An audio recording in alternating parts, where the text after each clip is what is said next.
Will writes, I have a standard intro movie, closing music, and a bug each for several TV programs. Let's say I do a show called Gotta Run or Goot to Run. You're trying to make this impossible for me to pronounce, aren't you? Another called something else. What do I create to hold the assets that use over and over for each? Ah, what a great question. Okay, now, you got two options here. Option one, you could have an event which is called recurring media. Remember, you can call an event whatever you want. So I could put this event, call it recurring media, or show open, or my show, his show, her show, their show, whatever you want. So I could have all of my recurring media in that event.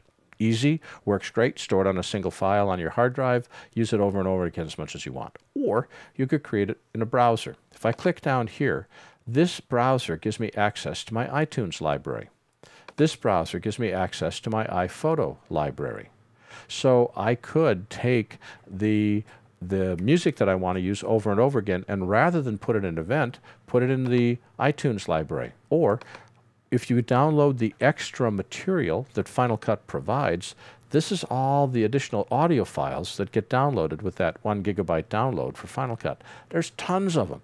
You could create your own folder. This is stored inside the library folder of your user directory. You could put these inside the library folder, have your own music in there, and now you could access it from the browser without having to tie up event space at all.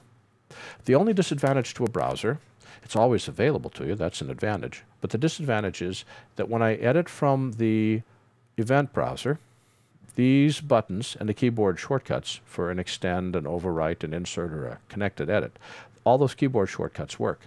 When I edit from the browser over here, the keyboard shortcuts don't work, which means I would simply grab this and drag it over into the timeline, as opposed to having to be able to do a keyboard shortcut for it.